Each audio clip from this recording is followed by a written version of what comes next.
ladies and gentlemen, I wanted to start off what I'm going to say this evening, I'm afraid, on a slightly somber note, because you're all even more acutely aware than I am of the extraordinary sacrifice that we've seen from the young men and women of the Israeli Defense Force fighting in Gaza over the last few weeks. And I'm thinking in particular of the heroism, of the heroic stories that I've certainly heard of so many of these young people on behalf of their country. But even more than that, of those who have fallen for their country.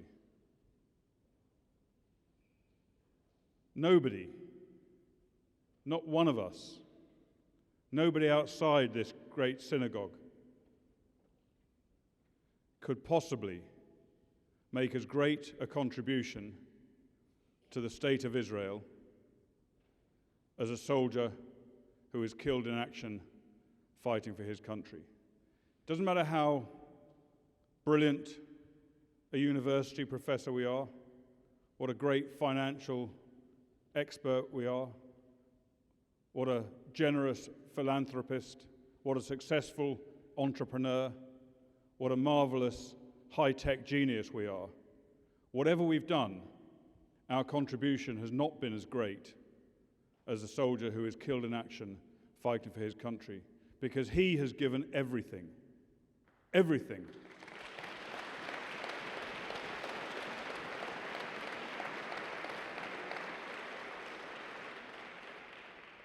So I just want to take a brief moment to think about those young people who have been killed in the last few weeks.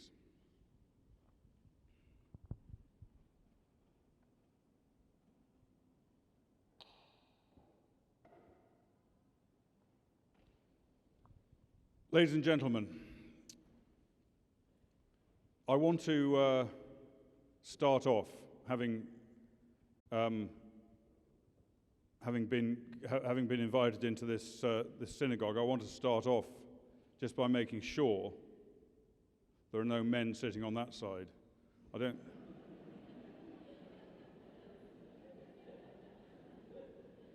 don't think I see any. I'm not sure.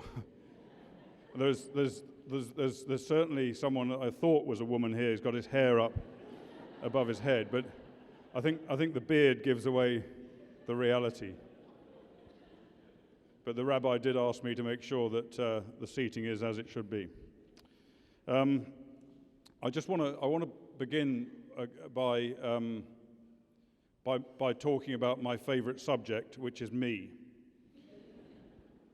And I want to just share with you 4 of the major achievements of my lifetime, and they're great achievements. The first achievement was made, as was mentioned a moment ago, in company with the great Hillel Neuer here, who I think we all admire and respect. Thank you.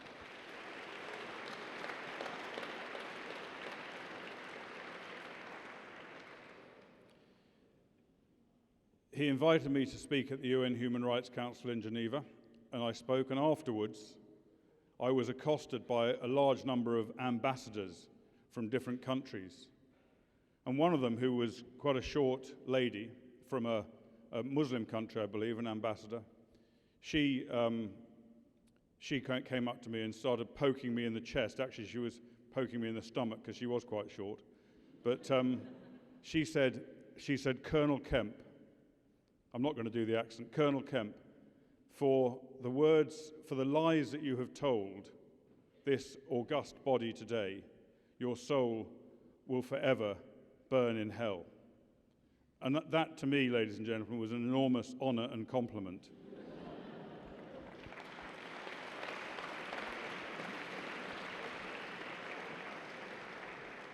The second honor that I received was a little bit later. Have you heard of a gentleman by the name of Jerry Adams, by any chance? Yes? I'll tell you who he was because some of you may not. Gerry Adams was the leader of he's a great political leader.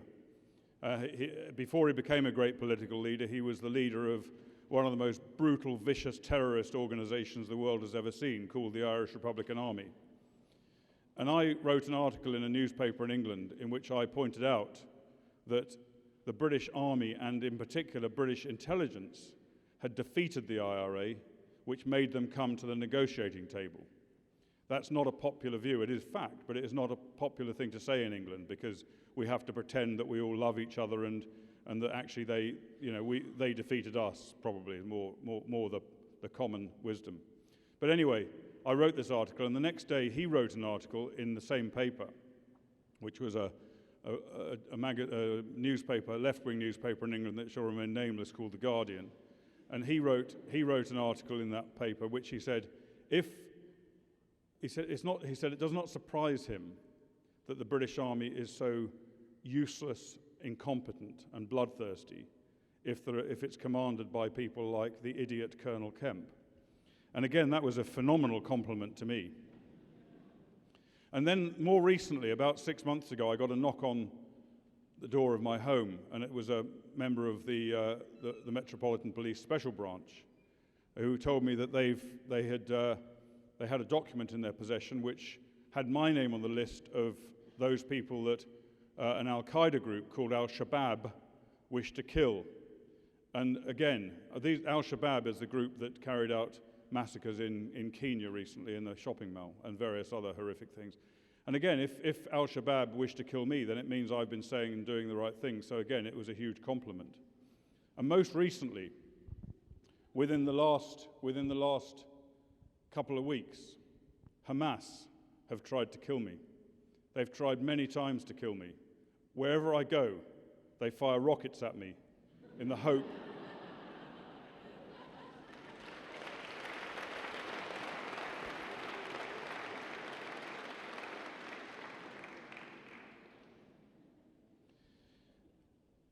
One thing that I'm often asked, and other people are asked, is what would Britain do if it was faced with rockets being fired at it, like Israel is? And we know the latest round of rockets began in April and has been sporadically fired ever since then until the recent intensification, which resulted in Operation Protective Edge. But what would Britain do if it had rockets fired at it? That is not a hypothetical question. That's a question that I can answer by telling you what Britain did last time it had rockets fired at it. And last time Britain had rockets fired at it was by the Nazis. And in 1943, British military intelligence learnt that the Nazis planned to fire unguided missiles, rockets from France into the southern United Kingdom, aiming at the civilian population centres. And what did we do? Even before it began, when we found out they were developing these rockets, we immediately sent a 600-bomber raid to a town called Peenemünde in Germany, where they were developing them. And we dropped ton after ton after ton of explosives from 600 aircraft in one night flying over this town. One raid, 600 aircraft, inconceivable today. During that raid, 723 innocent civilians were killed. Britain did not factor in innocent civilians, terrible though it sounds. The most important thing was not to save the lives of civilians in Germany, but was to save the lives of British citizens in the south of England. It didn't stop the program. The program carried on, and eventually rockets began to be fired in early 1944. And they were fired at a rate of, the maximum rate they were fired at was 100 missiles a day fired into southern England, which is, of course, less than the average 130 a day that Hamas have been firing into Israel. And what do? We dropped 2,000 tons of explosives on the French towns and rocket sites where these things were being fired from, killing who knows how many innocent civilians, because, again, it was not a factor. It was not even a consideration for Britain in those days. Now, we have moved on, of course, and I've no doubt that Britain would take much greater care in the current world about innocent civilians. But that's what we did. We were not prepared to have it. We would have done that if just one rocket had been fired, never mind hundreds of rockets. And as it turned out, it wasn't until we invaded northern France and overran the rocket sites that we managed to stop the rockets. So there are so many parallels between that situation and your situation. I just want to talk about, first of all, about Israel's war crimes. And we all know that Judge Goldstone accused Israel, or found Israel guilty of war crimes and crimes against humanity in his report. And of course, as I've no doubt Hillel will be telling you more about, the United Nations Human Rights Council have recently passed a resolution effectively confirming that Israel is now carrying out war crimes and requiring an investigation, in other words, a Goldstone 2. And I think to the eternal shame of those European countries, members of the EU, who are also members of the UN Human Rights Council, they abstained from that resolution, to their eternal shame. Many of the leaders, including our own Prime Minister, David Cameron in Britain, has spoken out against Hamas, has spoken up in favour of Israel. That's important, what he said. Sometimes it's had qualifications. But nevertheless, he has, I think, adopted a reasonably supportive tone towards Israel. But it's not just what he says, it's also his actions. And his actions undermine his words in this particular case. It is an act of moral cowardice to go along with the despicable UN Human Rights Council. And I apologize for saying that, Hillel, because I know how much you admire the council. But the war crimes of Israel, everyone is accusing Israel of war crimes. We've had the Secretary General of the United Nations today, to all intents and purposes. We've had Paddy Ashdown, one of the so-called leading British politicians, almost saying it, but not quite bringing himself to say it, but pretty close, and various others. So what are those war crimes? Another school was hit today, I believe. Another UN school was hit, and people killed in it.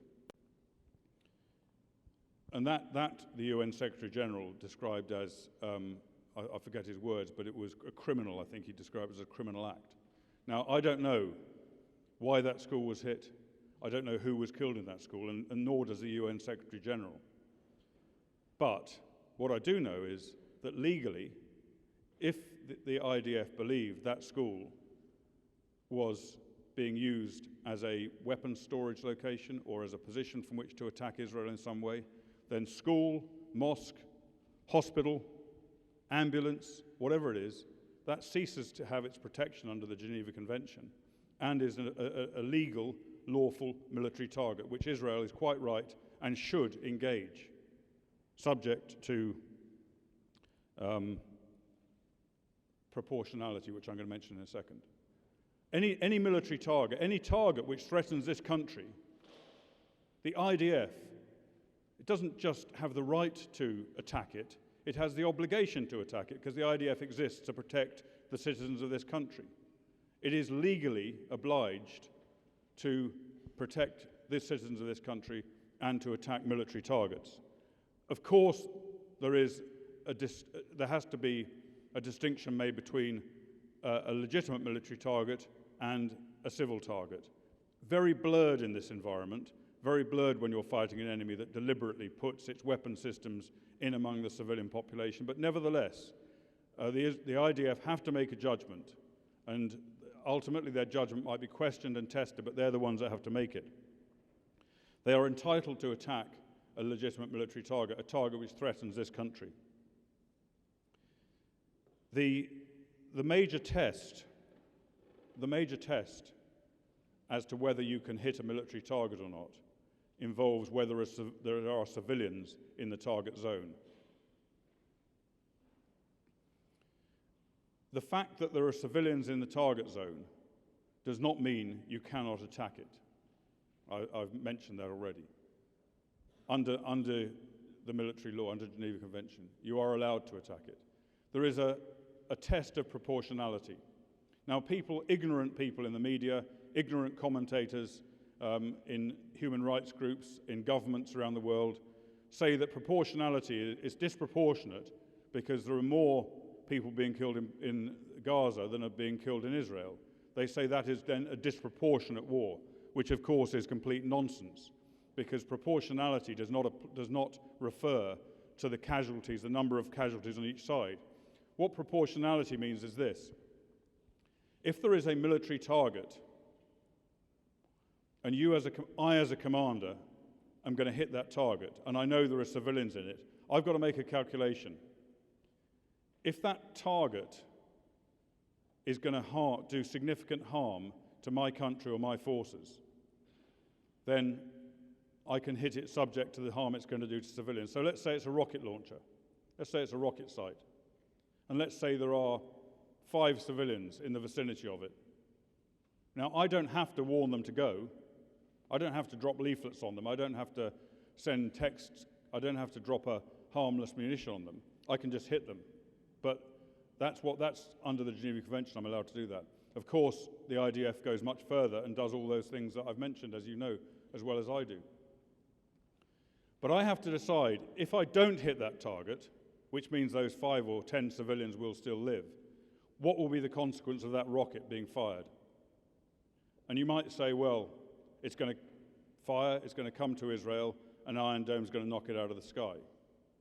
I can't make that assumption, because Iron Dome, that great British military invention, is not... Sorry? It's like Waze. We invented it and gave it to you to trial. The Iron Dome is not perfect. It cannot guarantee. I have to assume that rocket will get through. And I've got to assume that rocket's going to come into a building like this and kill a large number of people. So therefore, the proportionality argument is that my people are in danger, and therefore I'm going to risk the lives of civilians on the other side. That I'm allowed to do. That's legal. And it's not a one-to-one. It's not, 5 Palestinians for 5 Israelis. It's not like that at all. There's no direct numerical calculation. It's a kind of an abstract idea that a commander has to make at the time. And I don't have to say that, it's not for me to say, I'm going to kill 100 Palestinian civilians, and I believe I'll save 1 Israeli's lives. That's not disproportionate. That's lawful. It's not disproportionate. An example of what might be disproportionate is as follows. I see a ration truck, a truck full of food, military truck, and I know that that's got a load of civilians around it as well. It's got, say, 20 civilians around it, the same number. And if I hit that ration truck, then I know I'm going to hit those civilians, or I'm likely to. If I don't hit the ration truck, then the civilians will survive, and the enemy soldiers will get their food. So what that means is that if I do hit the ration truck, I'll be depriving enemy soldiers of their food. Now that would be perfectly okay in normal circumstances, but it would probably be a disproportionate act if there were civilians to die. So that's what we mean by proportionality. And I don't know every detail of every Israeli strike that's taken place, but what I do know is that from what I've been briefed on, at the top level of the IDF and at the level of private soldiers on the ground, is that the IDF policy of not deliberately targeting any location which has got civilians in it is lawful under the Geneva Convention. And I believe that, unless someone shows me otherwise, I believe that every act taken by the IDF during this war so far has been legal under the Geneva Convention, is not a war crime.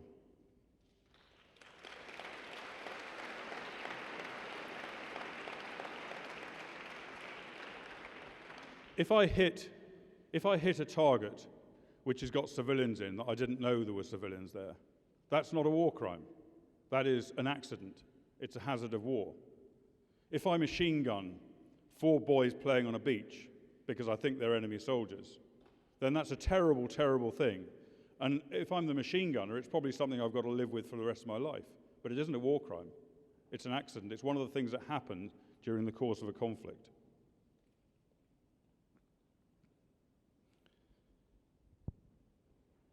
The IDF, I believe, in the way they've conducted these operations, have gone a lot further than they really need to go under the Geneva Conventions, a great deal further, for very good reasons, and it's the right thing to do, but they have gone further. And I've been speaking to a number of soldiers in the last few days down on the Gaza border or in bases nearby. And I spoke to a pilot, a group of pilots flying F-16s against Gaza. And one of them I spoke to, he told me that morning, the morning I was speaking to him, he said, this morning I flew 17 missions against one target. And every time the mission was aborted because there were civilians in the target area, every one was aborted. And eventually I cancelled the mission. And I said to him, that must have been incredibly frustrating for you. And he said, no, it wasn't at all frustrating. His words were, that is the best thing about the Israeli Air Force, the best thing, that it does not allow me, and I don't want to, attack a target which will guarantee to kill innocent civilians. And I couldn't live with that on my conscience for the rest of my life. I spoke to a young infantryman from the Nahal Brigade. Is that how you pronounce it, Nahal? I can't do the so Nahal Brigade. And he told me he'd been fighting that morning, or the previous day he'd been fighting in Gaza. And he told me that always at the top of his mind was not killing innocent people, not killing children, not killing innocent women. That was always in the front of his mind.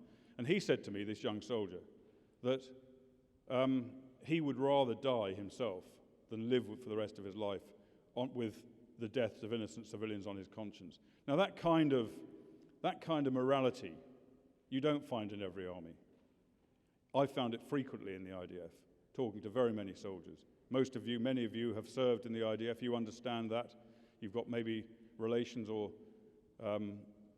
friends serving now. You understand what the morality is. The world does not understand this. The world does not believe it. The reality of the IDF, in my experience of dealing with them over many years, is the mirror opposite of the image that's projected by the world.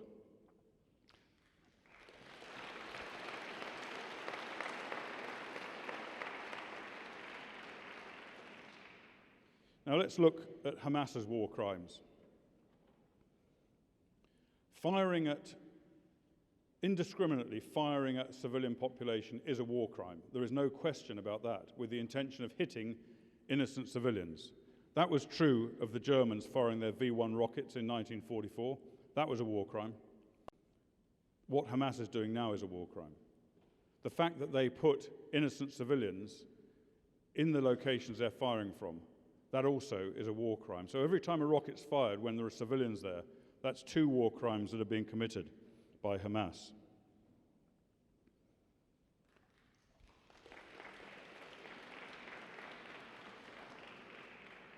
It is a particular war crime to target nuclear facilities, as we know they have done, and to target international civilian airports, as we know that they have done.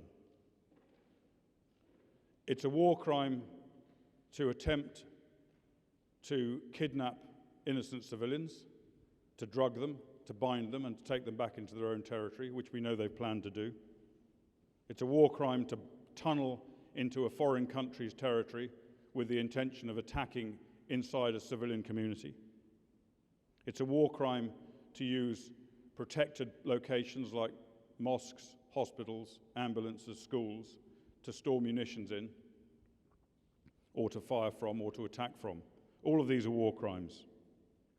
It's a war crime to breach a humanitarian ceasefire when a ceasefire has been agreed by the warring parties.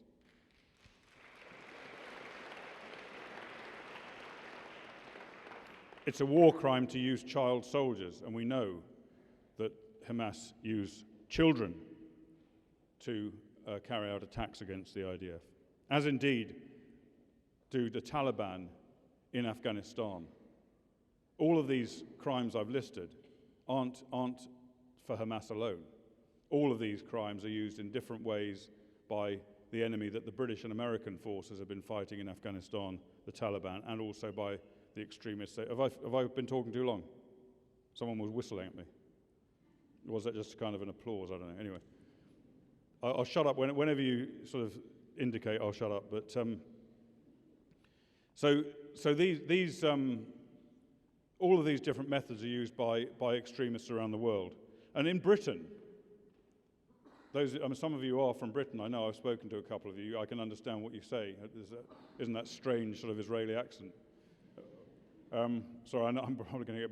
Last time I went into a synagogue, I was also, you didn't like me either. It was in London. I was strongly disapproved of there because they kept throwing things at me. Particularly the women, they were sitting up on high and they were throwing stuff down at me. I think they ran out of missiles, so they started throwing sweets down. But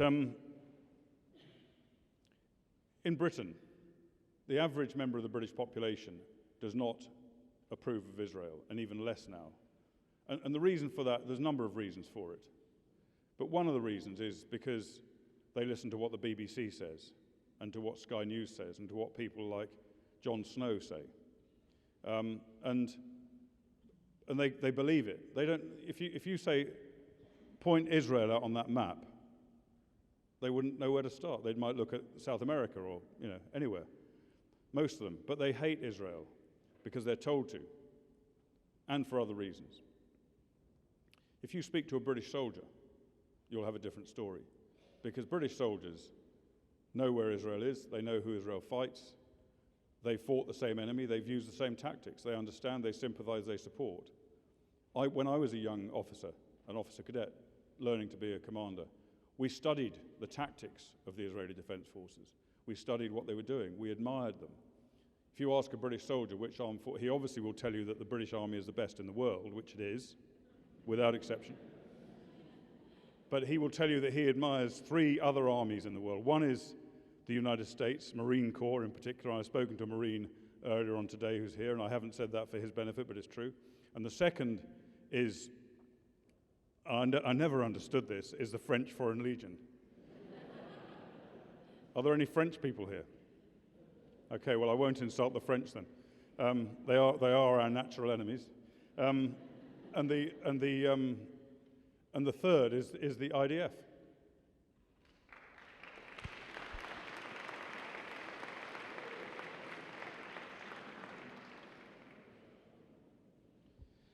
I'm going to finish off in a moment. I just want to mention a couple of other miscellaneous points, one of which is I believe that people like Ban Ki-moon, when he calls Israel's act criminal, people like President Obama, when he says, yes, Israel has a right to defend itself, but Israel must do more to prevent the deaths of innocent civilians. And people like David Cameron say the same thing. And by the way,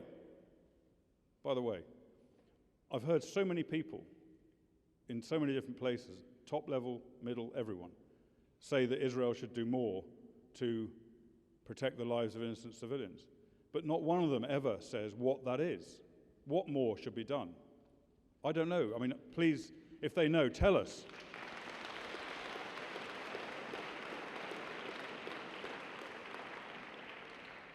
But all these clever people, by their clever remarks, what they're doing in reality is they are endorsing Hamas's policy of human shields. They're endorsing it.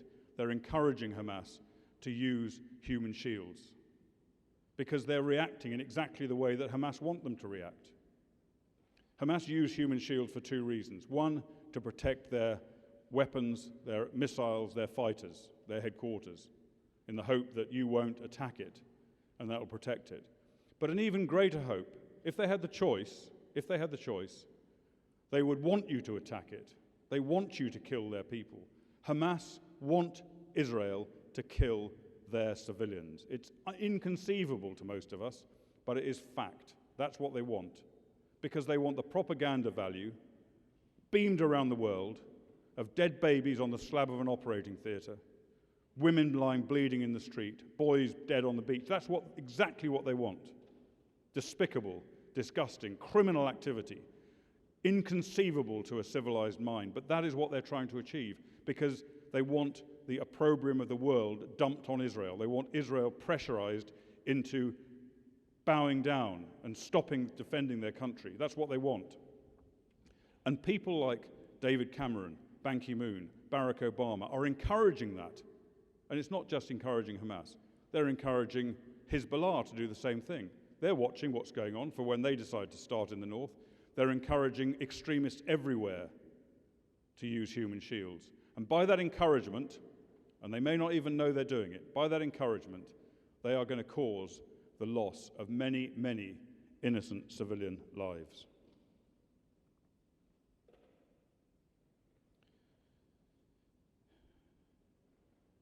I'm going to finish by just mentioning the extraordinarily close cooperation that exists between Great Britain and Israel. Now, I know that sometimes what you see and what appears in the media and what our leaders say would not indicate this, but Israel and Britain have among the closest military and intelligence relationships anywhere in the world. Our two countries have greater cooperation than the vast majority of countries. The same goes, of course, for the United States of America, which is better known. But tonight, in Afghanistan, the lives of British soldiers and American soldiers are being saved by Israeli battlefield medical technology. There are British soldiers seriously wounded on the field of battle in Afghanistan who owe their lives to medical technology developed in this country and transferred from here to the British forces. There are British soldiers whose lives have been saved by Israeli drone technology and by Israeli counter-bomb technology. And I'll just tell you a brief story on a similar theme. When I was working in the Prime Minister's office in London, I was told, you're going out to command the forces in Afghanistan. And I realized immediately that for the first time I would be commanding troops that face the threat of suicide bomb attack. And that was a new phenomenon for Britain.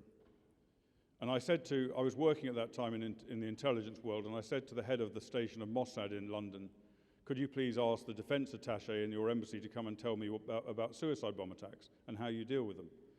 And he said, no, I'll do better than that. And he sent over here to Israel for a brigadier general who was deemed to be the #1 expert in Israel on countering suicide bomb attacks. He sent for him. 2 days later, that man was sitting in a hotel lobby in West London with me.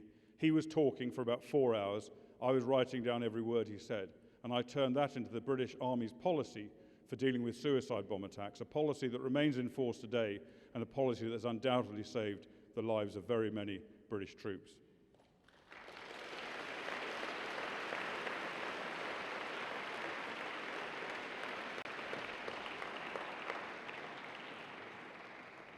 Ladies and gentlemen, I've spent a great deal of time in the last 3 weeks in this country observing the way that the hostilities are working from the top to the bottom, as I mentioned. I've got as good an idea of what's happening here as anyone who hasn't actually been with the forces in Gaza. And I can tell you that exactly the same situation applies as it applied during Operation Cast Lead and Operation Pillar of Defense, that the Israeli Defense Forces have taken greater steps than any other army in the history of warfare to save the lives of innocent civilians in a combat zone. Thank you, ladies and gentlemen.